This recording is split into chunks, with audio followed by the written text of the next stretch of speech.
ونشهد أن سيدنا وسندنا وحبيبنا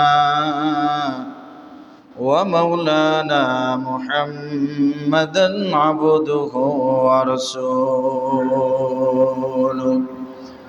صلى الله تعالى عليه وسلم تسليما كثيرا كثيرا أما بعد فأعوذ بالله من الشيطان الرجيم بسم الله الرحمن الرحيم فسيكفيكهم الله وهو السميع العليم. وقال تعالى: ولا تقولوا لمن يقتل في سبيل الله أموات بل أحياء ولكن لا تشعرون. وقال النبي صلى الله عليه وسلم: المرء مع من أحب أو كما قال النبي صلى الله عليه وسلم. আলহামদুলিল্লাহ, মহান আল্লাহ পাক রব্বুল আলামিনের দরবারে অসংখ্য অগণিত শুকরিয়া আদায় করছি যে মহান রব্বুল আলামিন আমাদেরকে আজ পবিত্র জুমার দিনে জুমার নামাজ পড়ব বলে আশা রেখে মসজিদে এসে বসার মতো তৌফিক দান করেছেন। সে মালিকের দরবারে বিনয় অবনত চিত্রে শ্রদ্ধা জড়িত কণ্ঠে আবেগ ভরা কণ্ঠ নিয়ে সকলে মিলে শুকরিয়া আদায় করছি আলহামদুলিল্লাহ। আমার প্রিয় বন্ধুগণ, আজকের জুমার আলোচ্য বিষয় হচ্ছে হযরতে ওসমান রাদিয়াল্লাহু তাআলা আনহু এর শাহাদাত। যেহেতু হযরত ওসমান রাদিয়াল্লাহু তাআলা আনহু জিলহজ মাসে শহীদ হয়েছেন, এখনো আমাদের মাঝে জিলহজ মাস চলমান, সেজন্য আমরা বেছে নিয়েছি আজকের জুমার মূল আলোচ্য বিষয় হচ্ছে ওসমান রাদিয়াল্লাহু তাআলা আনহু এর শাহাদাত। বাকি আমরা চারটা বিষয় নিয়ে কথা বলবো একটা বিষয়ের মধ্যে, সেটি হচ্ছে 4 ধরনের সন্তান যার রয়েছে সে বিনা হিসাব জান্নাতি। সুবহানাল্লাহ বলবেন না? কয় ধরনের সন্তান? 4 ধরনের সন্তান। 1 নম্বর সন্তান হলো যার সন্তান হাফেজে কোরআন, সে বিনা হিসাব জান্নাতি। সুবহানাল্লাহ। কারণ কোরআনুল কারীম এমন একটা কিতাব যে কোরআনুল কারীম কারো মর্যাদাকে অনেক বাড়িয়ে দেন। আবার কোরআনের সঙ্গে যদি কেউ গুস্তাকি করে, কোরআনওয়ালার সঙ্গে গুস্তাকি করে, তাহলে তাদের মর্যাদাকে আল্লাহ তাআলা অনেক খাটো করে দেন, জাহান্নামী করে দেন। ইবনে মাজাহ শরীফের মধ্যে আসছে খলিফা হযরত ওমর ফারুক রাদিয়াল্লাহু তাআলা আনহু গভর্নর নিযুক্ত করলেন। হযরত নাফি ইবনে আব্দুল্লাহকে গভর্নর বানাইলেন। গভর্নর বানানোর পর হযরত ওমর রাদিয়াল্লাহু তাআলা আনহু নাফি ইবনে আব্দুল্লাহকে বললেন, শোনো, গ্রামের কাউকে প্রতিনিধি বানায় আনিবা, গভর্নর বানায় আনিবা। কিছুদিন পর হযরত ওমর রাদিয়াল্লাহু তাআলা আনহু নাফি ইবনে আব্দুল্লাহকে বললেন, ও নাফি ইবনে আব্দুল্লাহ, শোনো, মান ইস্তাখলাফতা আলা আহলিল ওয়াদি, তুমি কারে গভর্নর বানাইলা? হযরত নাফি বললেন, ওমর ইবনু আবজাতা ইবনে আফজা নামে একটা লোকের বানাইলাম। এবার হযরত ওমর বললেন, আরে মিয়া মান ইবনু আফজা, ইবনে আফজা কে? বলে হুয়া রাজুলুম মিন মাওয়ালিনা, সে আমাদের আজাদকৃত একজন গোলামরে গভর্নর বানাইলাম। সুবহানাল্লাহ। কি বলেন? কারে গভর্নর বানাইছে? গোলামরে বানাইছে। হযরত ওমর ডাক দিয়া বললেন, মিয়া সমাজের মধ্যে এত ভালো মানুষ থাকতে এ গোলামরে কেন গভর্নর বানাইলা? ভালো মানুষরে বানাইলা না কেন? হযরত নাফি ইবনে আব্দুল্লাহ বললেন, ওমর রাগ করার কোনো কারণ নাই, রাগ করা যাবে না। কেন বানাইলাম সেটা আপনি আগে শুনেন। তার মধ্যে 3টা গুণ আছে। জোরে বলেন কয়টা? বলেন কয়টা? 1 নম্বর গুণ হলো ওয়াইন্নাহু লাকারিউন লিকিতাবিল্লাহ, এই গোলামটা আল্লাহ পাক রব্বুল আলামিনের কোরআন চমৎকার করে তিলাওয়াত করতে পারে। সুবহানাল্লাহ। 2 নম্বর গুণ আলিমুল লিল ফারাইজি, কোরআনের ইলম তার মধ্যে আছে, ফারাইজের জ্ঞান তার মধ্যে আছে। 3 নাম্বার হলো বলে তার মধ্যে আরেকটা গুণ আছে, 3য় নাম্বার, সেটা হলো তার 1 নাম্বার ছিল চমৎকার করে কোরআন তিলাওয়াত করতে পারে। 2 নাম্বার হলো আলিমুল লিল ফারাইজে, ফারাইজের জ্ঞান জানে। 3 নাম্বার হলো কাজিন, কোরআন অনুযায়ী বিচার করার মতো ক্ষমতা তার মধ্যে রয়েছে। সুবহানাল্লাহ। হযরত ওমর বললেন, মিয়া আমি তোমারে দায়িত্ব দিলাম গভর্নর বানানোর জন্য, আমার দায়িত্বটা তুমি যথাযথ পালন করেছো, কারণ তুমি এমন একজন ব্যক্তিকে গভর্নর বানিয়েছো যদিও সে গোলাম, কিন্তু তার সিনার মধ্যে আছে কোরআন। وإن نبيكم صلى الله عليه وسلم قال, আমার নবীজি বলেন, ইন্নাল্লাহা ইয়ারফাউ বিহাদাল কিতাবি আকওয়ামা, আমার আল্লাহ পাক রব্বুল আলামিন যার সিনার মধ্যে কোরআন আছে, কোরআন থাকার কারণে তার মর্যাদাকে আল্লাহ তাআলা আকাশ চুম্বি করে দিবেন। সুবহানাল্লাহ। এটাই তার প্রমাণ, এটাই তার 1 নম্বর প্রমাণ। সেটা হলো তার সিনার মধ্যে কোরআন থাকার কারণে একজন গোলামকে আল্লাহ তাআলা রাষ্ট্রীয় জিম্মাদারি আর দায়িত্ব দান করেছেন। সুবহানাল্লাহ। আমার প্রিয় ভাইয়েরা, আমার বন্ধুরা, যার 4 ধরনের সন্তান যার রয়েছে, ও লোকটা বিনা হিসাব জান্নাতি। কয় ধরনের? 1 নম্বর হলো যার ঘরে হাফেজে কোরআন আছে। আমার ভাইরা, তার মনটা কত আনন্দিত, তার মনটা কত খুশি যে আমি একজন হাফেজ কোরআনের বাবা। আল্লাহ পাক রব্বুল আলামিন হাফেজ কোরআনকে ডাক দিয়া বলবেন, এরে হাফেজ, ইকরা ওয়ারতাকি ওয়ারাত্তিল কামা কুনতা তুরাত্তিলু ফিদ দুনিয়া ফাইন্না মানজিলাকা ইনদা আখিরি আয়াতিন তাকরাউহা। হাফেজ রে, আমার আল্লাহ ডাক দিয়া বলবে, হাফেজ পড়ো পড়ো পড়ো আর চরক, যত আয়াত তুমি পড়বা আমি আল্লাহ তাআলা তোমার জন্য জান্নাতের মধ্যে তত তালা বিশিষ্ট জান্নাতের ব্যবস্থা করে রাখলাম। হাফেজ যত আয়াত তিলাওয়াত করবে বাবা, আমার আল্লাহ পাক রব্বুল আলামিন হাফেজে কোরআনের জন্য তত তালা বিশিষ্ট জান্নাতের ব্যবস্থা করে রেখেছেন। শুধু কি তাই, আমার প্রিয় ভাইয়েরা লক্ষ্য করবেন, নবী আমার ইরশাদ ফরমান, নবীজি বলেন, মান ক্বরাআল কুরআন ফাস্তাযহারাহু ফাহাল্লা হালালাহু ওয়া আহাররামা হারামাহু আদখালাহুল্লাহুল জান্নাহ।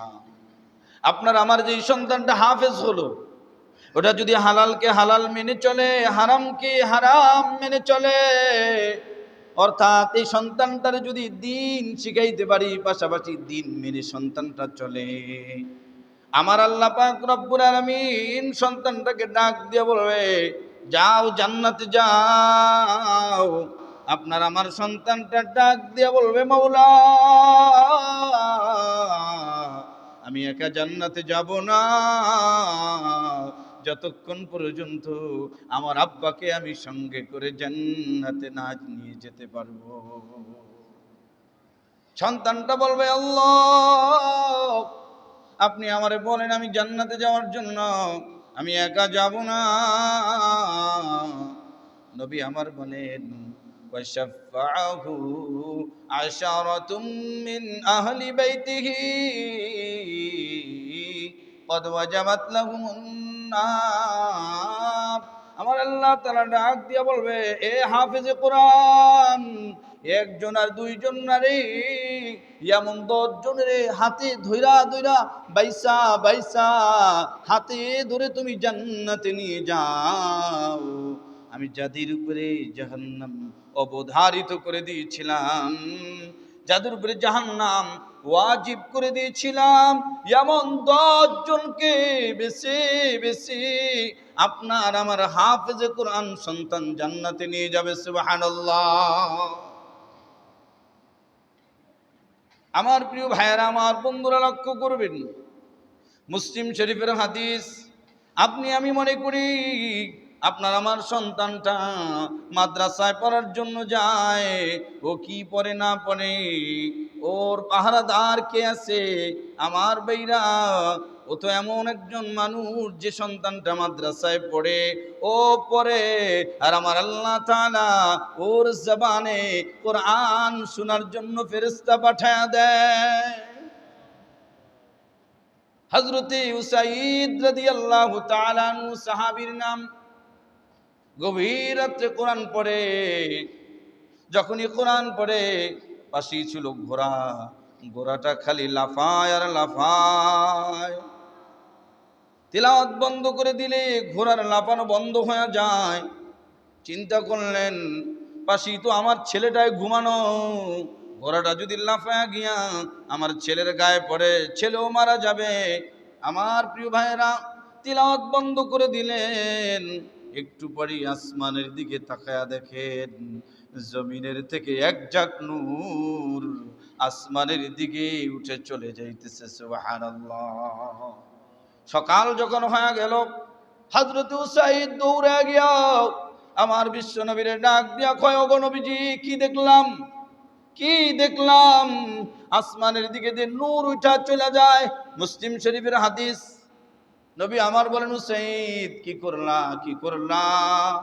সকাল বেলায় যদি, সকাল পর্যন্ত যদি তুমি তিলাওয়াত করতে থাকতা, আরে শুনো, তিলকাল মালাইকা, আরে ওটা নূর না, ওরা হলো ফেরেশতা। সুবহানাল্লাহ। তিলকাল মালাইকা, এরা হলো ফেরেশতা। হে উসাইদ শুনো, তোমার তিলাওয়াত ওরা এতটা মনোযোগ দিয়ে শুনতেছিল, তুমি যদি সকাল পর্যন্ত তিলাওয়াত করতা, তোমার তিলাওয়াত ওরা শুনতেই থাকতো। দুনিয়ার মানুষগুলো ফেরেশতাদেরকে দেখা বলাইতো, তারপরেও তোমার জবানের তিলাওয়াত শোনা থেকে ওরা দূরে চলে যেত না। তিলকাল মালাইকা, হুসাইদ, ওরা ছিল আল্লাহ পাক রব্বুল আলামিনের মালায়েকার ফেরেশতা।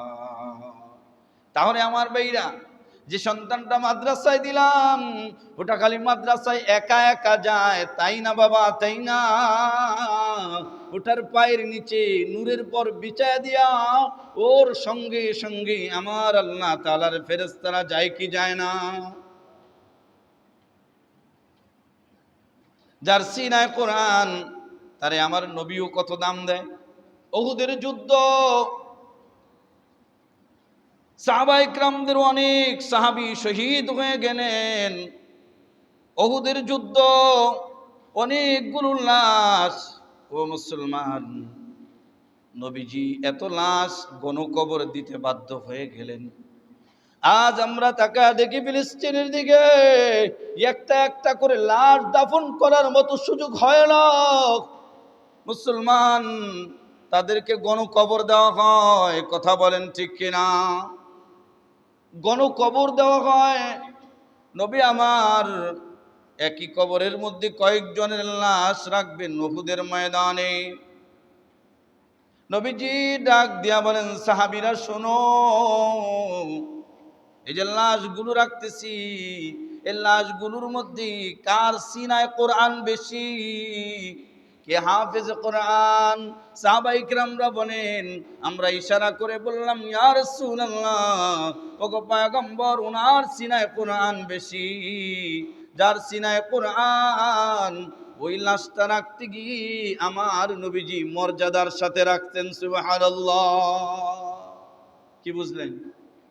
যার সিনায় কোরআন, তারে কবরে রাখার সময় আমার নবীজি নিজে পর্যন্ত আজমত আর মহাব্বত মর্যাদা দিয়া রাখে। আর আমরা সমাজ, যার সিনায় কোরআন তারে মনে করি দুর্বল, ঠিক নেই?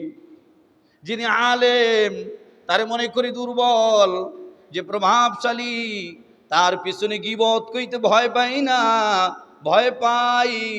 আর আলেমের গীবত করতে ভয় পাই না, আছে না নাই? কারণ মনে করি আলেম দুর্বল। হ্যাঁ, আলেম দুর্বল, তবে আলেমের পাওয়ার কত, পাওয়ার কত! আমার নবীজি বলেন, কুল্লু যায়িফিন মুতাযায়িফিন লাউ আকসামা আলাল্লাহ লা আবাররা। সমাজের মধ্যে কিছু দুর্বল মানুষ আছে, দুর্বল মানুষ, ওদেরকে দেখলে দুর্বল মনে করে, আসলে ওরা দুর্বল না। লাউ আকসামা আলাল্লাহ লা আবাররা, ওরা যদি আমার কাছে দুই হাত তুইলা কয়, আল্লাহ এটা পুরা করে দাও, আমার আল্লাহ কয় আমি সঙ্গে সঙ্গে ওর চাওয়াটা পুরা করে দেই। আমার প্রিয় ভাইয়েরা, আমার বন্ধুরা, তাহলে 4 ধরনের সন্তান যার রয়েছে, ওই লোকটা বিনা হিসাব জান্নাতি। বলেন কয় ধরনের? 1 নাম্বার বলতেছিলাম হাফেজে কোরআন। কোরআন কত দামি কিতাব! বুখারী শরীফের হাদিস, নবী আমার বলেন, নবীজি বলেন, মাসালুল মুমিনিল্লাযী ইয়াকরাউল কুরআন কামাসালিল উতরুজ্জা, যে নিয়মিত কোরআন তিলাওয়াত করে তার দৃষ্টান্ত হলো কমলা লেবুর মতো। বলেন কিসের মতো? কমলা লেবুর মতো। রিহুহা তাইয়িবুন ওয়া তা'মুহা তাইয়িবুন, কমলা লেবুর গ্রানও চমৎকার, স্বাদও চমৎকার। ইমানদার, ইমান থাকার কারণে স্বাদ বড় চমৎকার, তিলাওয়াত থাকার কারণে গ্রান বড় চমৎকার। সুবহানাল্লাহ। যার ঘরে কোরআনের তিলাওয়াত আছে, ওই ঘরটা ঈমানের নূর আর ঘ্রাণে ভরপুর। সুবহানাল্লাহ। ওয়া মাসালুল মুমিনিল্লাযী লা ইয়াকরাউল কুরআন কামাসালিত তামারি, যে ঈমানদারের ঘরে তিলাওয়াত নাই, তার ঘরের দৃষ্টান্তটা হলো খেজুরের মতো। কেন? খেজুরের স্বাদ কিন্তু চমৎকার, ঈমানদার ঈমান থাকার কারণে স্বাদ চমৎকার, স্বাদের সঙ্গে ঈমানের দৃষ্টান্ত। আর ঘরের মধ্যে তিলাওয়াত না থাকার কারণে তার ঘরের মধ্যে কোনো নূর নাই, ঈমানের ঘ্রাণ নাই, ঠিক কিনা? ওয়া মাসালুল মুনাফিকিল্লাযী ইয়াকরাউল কুরআন, মুনাফিক হয়েও যদি তিলাওয়াত করে বাবা, তারও একটা মর্যাদা আছে। কামাসালির রাইহানা, তার দৃষ্টান্ত হলো শস্য ফুলের মতো বাবা। শস্য ফুলের ঘ্রাণ বড় চমৎকার, কিন্তু স্বাদ নাই, স্বাদে তিতা। মুনাফিক, ঈমান তার না থাকার কারণে ঈমান তিতা, ঠিক নেই? তিলাওয়াত থাকার কারণে একটু ঘ্রাণ আছে না নাই? আমার প্রিয় ভাইরা, আপনাদের কাছ থেকে আমি জানতে চাই, আপনি আমি কোন প্রকারের মুমিন হতে চাই? আমি তো 1 নম্বরের মুমিন, কমলা লেবুর মতো মুমিন হতে চাই। কথা বলেন ঠিক কিনা? তাহলে যার ঘরের একটা সন্তান হাফেজ, সে বড় ভাগ্যবান। কারণ যে বাবাটা হাফেজ হইতে পারলেন, সন্তানটা হাফেজ বানাইতে পারলেন বাবা, বিনা হিসাবে ওই বাবাটাকে জান্নাত দিয়ে দিবেন আমার আল্লাহ। আলেম বানান, সন্তানরে আলেম বানান। কোন আলেম যদি কারো কবরের কাছে দিয়া রওনা দেয়, নবী আমার কয়, আমার আল্লাহ তাআলা আলেমের কদমের বরকতি, চলার বরকতি, আমার আল্লাহ তাআলা ওই কবরের আযাবকে নির্দিষ্ট সময় পর্যন্ত মাফ করে দেন। হাফেজ তো 10 জনের জান্নাতে নিব, আলেম ইয়াশফাউ ইয়াউমাল কিয়ামাতি আল উলামা, আলেমের ব্যাপারে কোনো সংখ্যা দেওয়া হয় নাই। একজন আলেম বিনা হিসাবে লোকদেরকে জান্নাতে নিয়ে যাবে, কোনো সংখ্যা নাই বাবা, কোনো সংখ্যা নাই এখানে। এজন্য ওই বাবা ভাগ্যবান যে সন্তানকে হাফেজ বানাইলেন, আলেম বানাইলেন। 2 নম্বর, ওই বাবা ভাগ্যবান, ওই মা ভাগ্যবান যে বাবা মা শহীদের বাবা মা হতে পারলেন। শহীদ বাবা মা শহীদের বাবা হইতে পারলেন, সুবহানাল্লাহ। আপনার একটা সন্তান আপনি দ্বীনের জন্য, শাহাদাতের জন্য দিতে পারলেন, ওই বাবা মা ভাগ্যবান। শহীদ কমপক্ষে 70 জন মানুষকে সুপারিশ করে জান্নাতে নিয়ে যাবে। আবার শহীদ এমন মানুষ, ওরা কিন্তু মৃত্যু না, খবরদার। শহীদ যারা, তারা কিন্তু মৃত্যু না, তারা জীবিত। আমি বলি না, আমার আল্লাহ বলে, ওয়ালা তাকুলু লিমান ইউকতালু ফি সাবিলিল্লাহি আমওয়াত বাল আহইয়াউ ওয়ালাকিন লা তাশউরুন। আমার আল্লাহ বলে, খবরদার খবরদার, ওয়ালা তাকুলু লিমান ইউকতালু ফি সাবিলিল্লাহি আমওয়াত, আমার রাস্তায় যারা শহীদ হয় তাদেরকে মৃত্যু বলো না। সুবহানাল্লাহ। এজন্যই তো কবি বলছেন, প্রভুর পথে যারা দিয়ে গেল প্রাণ, মৃত্যু বলো না ওরা খোদার মেহমান। ঠিক কিনা বলেন? প্রভুর পথে যারা দিয়ে গেল প্রাণ, মৃত্যু বলো না ওরা খোদার মেহমান। আল্লাহর রাস্তায় যারা জীবন দেয়, এ বাবা, ওরা মৃত্যু না, ওরা শহীদ, ওরা জীবিত। প্রমাণ নেন, প্রমাণ। হাফেজ জামিন শহীদ নামে একজন শহীদ বাবা, ওনার কবরের পাশে দাঁড়ায় একজনে কোরআন শরীফ পড়তে আছে। কি পড়ে? একজনে কবরের পাশে দাঁড়ায় কোরআন পড়ে। আল্লাহু আকবার, আওয়াজ আসে, এই আমি জিন্দা কবরের মধ্যে, আরে আমার কবরের পাশে দাঁড়ায়া কেন তুমি তিলাওয়াত করো? मैं शहीद हो, मैं हाफिज हो, तिलावत कर रहा हूँ, जाओ जाके कोई मुर्दा के पास तिलावत करो। सुबहानाल्लाह। এ মিয়া, আমি হাফেজ জামিন শহীদ, আমি কবরের মধ্যে এখনো তিলাওয়াত করতেছি, যাও অন্য কোন মৃত্যুর কবরের কাছে গিয়া তিলাওয়াত করো। ওই যে আমার আল্লাহ বলছে, যারা শহীদ হয় তারা মরে না, তারা কবরের মধ্যে জিন্দা। কথা বলেন ঠিক কিনা? যারা যে শহীদ হয় এরা যে জিন্দা, এটার আরেকটা প্রমাণ নেন। ইসমাইল শহীদ রহমাতুল্লাহ আলাইহি বালাকোটের ময়দানে যুদ্ধ করতেছেন। কি নাম বললাম? ইসমাইল শহীদ বালাকোটের ময়দানে জিহাদ করতেছে বাবা।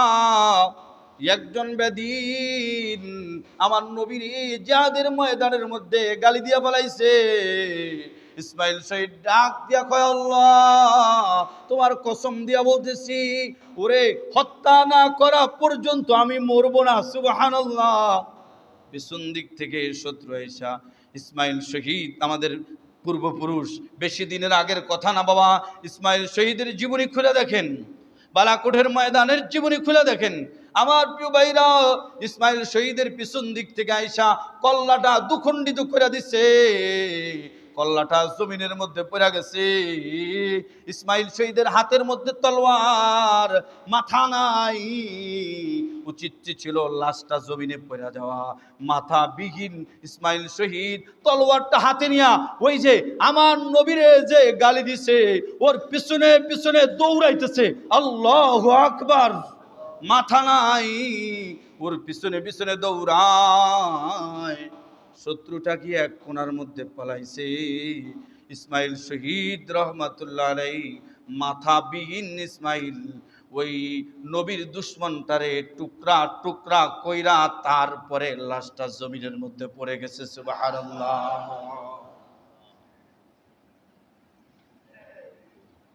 হযরতে জাফর তাইয়ার রাদিয়াল্লাহু তাআলা আনহু মুতার যুদ্ধে শহীদ হয়েছেন। নবীজি তার ব্যাপারে বলেছেন, তোমরা ঘাবড়াও না, তোমরা কেঁদো না, আমি তো জান্নাতের মধ্যে জাফরকে দেখতেছি। আমার আল্লাহ তাআলা জাফরের ডানা দিয়ে দিয়েছেন, আর জাফর জান্নাতের মধ্যে তার ডানা দিয়ে উড়ন্ত পাখির মতো উঠতেছে। সুবহানাল্লাহ। এজন্যই তো শহীদদেরকে গোসল দেওয়া হয় না, কি বলেন ঠিক না? শহীদদেরকে গোসল দেওয়া হয় না, কি বলেন? গোসল দেওয়া হয়। শহীদদের কেন গোসল দেওয়া হয় না? আরে মিয়া, নবীর প্রেমে বাংলার মাটির কেউ যদি আমার নবীর প্রেমে রক্ত দেয় আর জীবন দেয়, ওই যে ভোলা কয়েক বছর আগে কিছু নবী প্রেমিকরা জীবন দিয়েছিল, মনে নেই আপনাদের? পৃথিবীর কেউ যদি ওদের শহীদের শাহাদাতের সাক্ষী নাও দেয়, এই রক্ত আল্লাহর আদালতে শাহাদাতের সাক্ষী দিবে। কথা বলেন ঠিক কিনা? এই রক্ত বলবে, আল্লাহ আমি ওর শহীদের শাহাদাতের সাক্ষ্য দিচ্ছি। এই রক্ত নিয়ে উঠবে শহীদরা আল্লাহ পাকের আদালতে। এই যে প্রসিদ্ধ ঘটনা, কে না জানেন? হযরতে হানজালা রাদিয়াল্লাহু তাআলা আনহু বাসর ঘরে নবী আমার পাঠাইলেন, হানজালা তোমার উহুদের মাঠে যাওয়া লাগবে না, তুমি নতুন বিবাহ করেছো, বিবির কাছে যাও। হযরতে হানজালা বিবির কাছে গেলেন। বিবির কাছে যাওয়ার পর বিবির সঙ্গে বিশেষ সাক্ষাতে লিপ্ত হলেন। নাপাক হানজালা বিবির সঙ্গে ঘুমন্ত কে যেন আওয়াজ দিল, এ নবীর সাহাবীরা শোনো, কুতিলা মুহাম্মদ, মুহাম্মদ আর বেঁচে নাই। হযরতে হানজালা ডাক দিয়া বলে, বিবিরে দেখা হবে কিয়ামতের মাঠে, আমার তলোয়ারটা দে। বিবি ডাক দিয়ে বলে, স্বামী গো, একবারের জন্য একটু দেখা দাও না, তোমার একবার দেখা নেই, নতুন মাত্র বিয়ে হলো, গোসলটা করে নাও না। হযরতে হানজালা বললেন, বিবি রে, গোসল করতে গেলে দেরি হয়ে যাবে, দে। তলোয়ারটা হাতের মধ্যে ধরায়া দিল, আর তলোয়ারটা নিয়া হযরতে হানজালা রাদিয়াল্লাহু তাআলা আনহু দৌড়ে বের হয়ে গেলেন। ও মুসলমান, উহুদের ময়দানে হযরতে হানজালা শহীদ হয়ে গেলেন। নবী আমার বললেন, সাহাবীরা লাশগুলো গণনা করো, লাশগুলো একত্রিত করো। লাশগুলো একত্রিত করা হলো। নবী আমার সাহাবায়ে কিরামদেরকে কবরে রাখবেন। একজন মহিলা দৌড়ে আসছে, ইয়া রাসূলুল্লাহ, নবী গো, আমার একটা আবদার ছিল, আমার একটা আবেদন ছিল। ওগো নবীজি, সবারে গোসল করান ছাড়া আপনি আজকে কবরের মধ্যে রাখবেন, আমার কোনো আপত্তি নাই। ও নবী, আমার একটা কথা আছে। আমার স্বামী আপনার সাহাবী হযরতে হানজালা আপনি পাঠাইছিলেন বিবির কাছে, সে তো আইসা শহীদ হয়ে গেছে। নবী গো, আপনার সাহাবী হানজালা সে নাপাক অবস্থায় ছিল, আপনি যদি তার জন্য গোসলের ব্যবস্থা করতেন। সুবহানাল্লাহ। নবী আমার বললেন, সাহাবীরা খুঁজো, হানজালার লাশ খুঁজো। সাহাবায়ে কিরাম লাশ খুঁজে আরম্ভ করলেন। যতই খুঁজে লাশ পাওয়া যায় না। যতই লাশ খোঁজা হচ্ছে, লাশ খুঁজে পাওয়া যায় না। এবার নবী আমার আসমানের দিকে তাকাইলেন। জিবরিল আমিন এসে বলে, ও গো নবীজি, আপনার হানজালার ব্যাপারে কোনো চিন্তা করতে হবে না। আপনার হানজালার জন্য আমার আল্লাহ পাক রব্বুল আলামিন ফেরেশতাদের মাধ্যমে গোসলের ব্যবস্থা করেছেন। সুবহানাল্লাহ। সাহাবী নিজে বর্ণনা করেন, সাহাবী নিজে বর্ণনা করেন।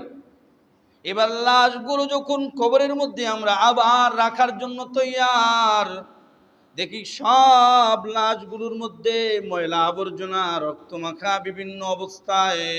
কিন্তু হযরতে হানজালা এমন একটা শহীদ বাবা, হযরতে হানজালার মাথার চুলগুলো থেকে আল্লাহু আকবার টপকে টপকে পানি জমিনের মধ্যে পড়তেছে। হযরতে হানজালার দাড়ি মুবারক থেকে টপকে টপকে পানি ঝরে পড়তেছে। নবী বললেন, সাহাবী জানো না, ওর লাশটা আমার মাওলার দরবারে এত প্রিয়, আমার আল্লাহ তাআলা নিজে ফেরেশতাদের মাধ্যমে ওর গোসলের ব্যবস্থা করে দিয়েছেন। সুবহানাল্লাহ। সবাই রে শহীদ কয়, হানজালারে খালি শহীদ কয় না, শহীদ হানজালা বলা হয় না, বরং তার নামের সঙ্গে আরেকটা আছে, গসিল হানজালা। গসিল, সুবহানাল্লাহ পড়বেন না। গসিল মানে কি? আল্লাহ গসিলুল মালাইকা, আল্লাহ পাকের পক্ষ থেকে ফেরেশতাদের মাধ্যমে যাকে গোসল দেওয়া হয়েছে গসিল বলা হয় তাকে। আল্লাহু আকবার। শুধু কি হানজালাকে গসিল বলে? শুধু হানজালাকে গসিল বলা হয় না, হানজালার ঔরস জাত যেই সন্তান জন্ম নিয়েছে, আমরা হাদিসের মধ্যে পড়াই, হানজালার ওই যে বাসর রাত্রে বিবির সঙ্গে মিলছে, যেই সন্তানটা আল্লাহ গর্ভে দিয়েছে, ওই সন্তানটা ভূমিষ্ঠ হওয়ার পরে যত হাদিস সে বর্ণনা করেছে, আমার প্রিয় বন্ধুরা, তার নাম বলা হয় ইবনুল গসিল, গসিলের সন্তান। সুবহানাল্লাহ পড়বেন না। কার সন্তান? গসিলের সন্তান। শাহাদাত অনেক বড় মর্যাদার। নবীরা পর্যন্ত শাহাদাতের জন্য আল্লাহ পাকের কাছে দোয়া করতেন। আমার নবীও বলেছেন, আয় আল্লাহ, তুমি আমাকে শাহাদাতের মৃত্যু দাও। জোরে বলেন আমিন। আমরাও বলি, আল্লাহুম্মা রযুকনি শাহাদাতান ফি সাবিলিক, হে আল্লাহ, আপনি আপনার রাস্তায় আমাদেরকে শাহাদাতের মৃত্যু দান করেন। জোরে বলেন না আমিন। তাহলে 2 নাম্বার, ওই বাবা ভাগ্যবান যেই বাবা শহীদের বাবা। ঠিক নিয়ম। আমার প্রিয় ভাইরা, এই শহীদের কথা এই জন্য বললাম, জিলহজ মাস, হযরতে ওসমান রাদিয়াল্লাহু তাআলা আনহুকে শহীদ করা হয়েছে এই মাসের 18 তারিখ, 35 হিজরি, 18 তারিখ জিলহজ মাসের রোজ শুক্রবার হযরত ওসমান রাদিয়াল্লাহু তাআলা আনহুকে শহীদ করেছে। কিসের উপরে শহীদ করছে? একজনের শহীদের সাক্ষী হবে তলোয়ার, কারো শহীদের সাক্ষী হবে জমিন, আর হযরতে ওসমান রাদিয়াল্লাহু তাআলা আনহুর শহীদের শাহাদাতের সাক্ষী হবে রব্বুল আলামিনের কোরআন। জোরে কন্না সুবহানাল্লাহ। সূরা আল বাকারার 137 নম্বর আয়াত হবে হযরতে ওসমান রাদিয়াল্লাহু তাআলা আনহুর শাহাদাতের সাক্ষী। ফাসায়াকফিকাহুমুল্লাহ ওয়া হুয়াস সামিউল আলিম। এই আয়াত হবে ওসমান রাদিয়াল্লাহু আনহুর শাহাদাতের সাক্ষী। ওসমান রাদিয়াল্লাহু তাআলা আনহুকে শহীদ করার ব্যাপারে মুসলমানের মধ্যে দ্বন্দ্ব বাজাইছে মুনাফিকরা। কারা?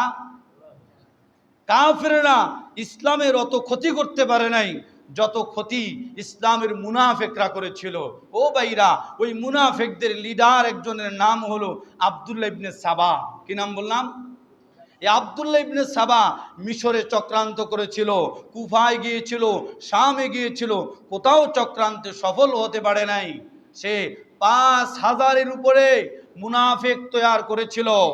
আমাদের সমাজের মধ্যেও মুসলমানের দ্বন্দ্ব বাজায় দেওয়ার জন্য কিছু মুনাফিকরা কাজ করে, আছে না নাই? ভাইরা আমার, হযরতে ওসমান রাদিয়াল্লাহু আনহু শহীদ হয়ে গেলেন। হযরতে আয়েশা রাদিয়াল্লাহু আনহা মক্কায় ছিলেন। এদিক দিয়া আয়েশা রাদিয়াল্লাহু আনহা চিন্তা করলেন, আমি উসমানের শাহাদাতের বদলা না নেওয়া পর্যন্ত এখান থেকে যাব না। এবার তিনাকে পরামর্শ দেওয়া হলো, তিনি কুফায় চলে গেলেন। আমিরে মুআবিয়া তিনিও কুফায় গেলেন। আমার বাহিরা আয়েশাও গেলেন, আমিরে মুআবিয়াও গেলেন, আলীও গেলেন রাদিয়াল্লাহু আনহুম। যাওয়ার পরে রাতের বেলায় ওনারা পরামর্শ করলেন যে হ্যাঁ, উসমানের শহীদ হওয়ার পরে আমরা খলিফা বানাবো কাকে? আলীকে। তবে আলী আপনি ওয়াদা দেন উসমানের শাহাদাতের বদলা নিবেন। আমার ভাইরা, মুনাফিকরা চিন্তা করলো, কিরে উসমানের শহীদের শাহাদাতের যদি বদলা নেওয়া হয় মুনাফিকরা ধরা খায়া যাবে। কথা বলেন ঠিক কিনা? এজন্য মুনাফিকরা রাতের গভীরে হযরত আয়েশা রাদিয়াল্লাহু তাআলা আনহার তাঁবুর মধ্যে হামলা করেছে। আমার ভাইরা, আয়েশা ওটের উপরে অতক্ষণ পর্যন্ত হামলা হয়েছে যতক্ষণ পর্যন্ত আয়েশা ওটের উপরে ছিলেন। ওটের পা কেটে দিয়েছে, আয়েশা নিচে পড়ে গিয়েছেন। বাস এই যে এজন্যই এই যুদ্ধের নাম হলো জঙ্গে জামাল। জঙ্গে কি? জামাল।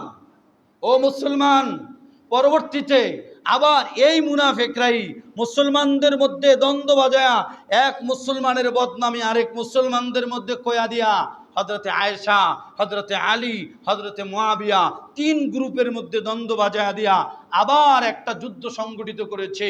ওই যুদ্ধটার নাম হলো জঙ্গে সিফফিন। কি নাম বললাম? জঙ্গে সিফফিন। ওই জায়গাটার নাম হলো সিফফিন নামক জায়গা। ওই জঙ্গে সিফফিনের যুদ্ধে ৭০,০০০ মুসলমান শহীদ হয়েছে। বলেন কত হাজার?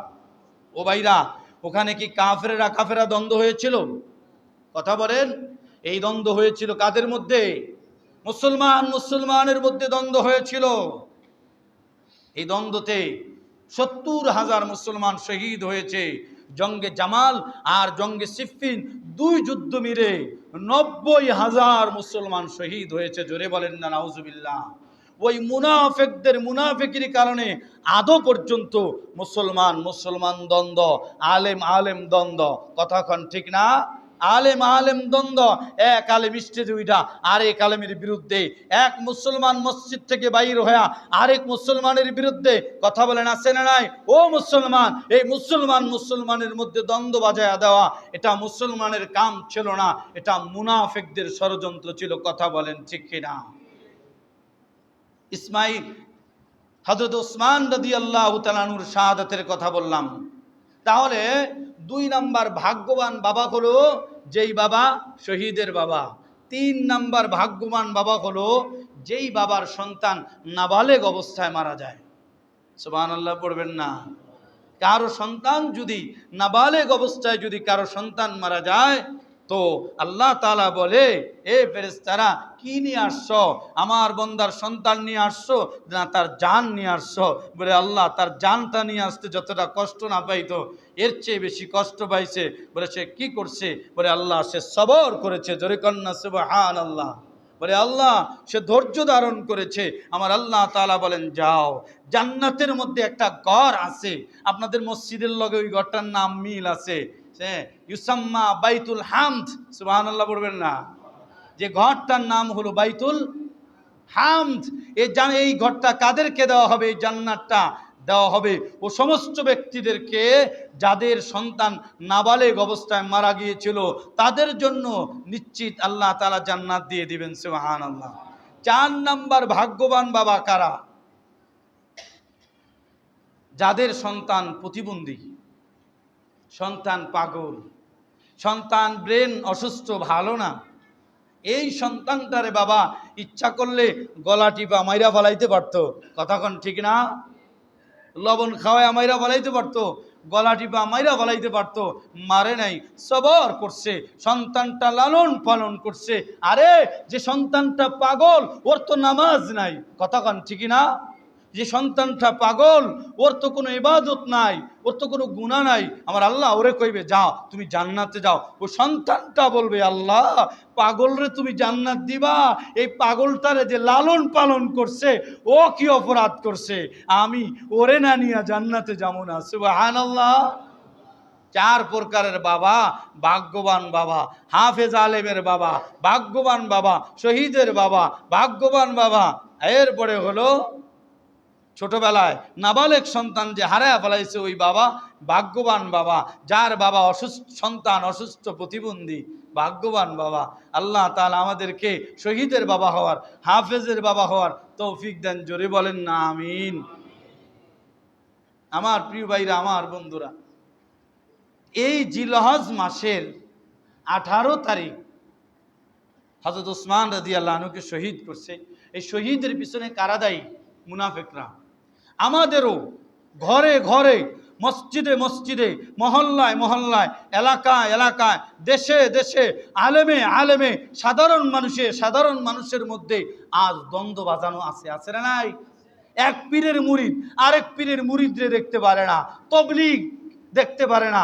উনি পীরের মুরিদ বলে তবলিগ দেখতে পারে না, উনি তবলিগ বলে পীরের মুরিদরে দেখতে পারে না। সমাজের মধ্যে এমন আছে না নাই?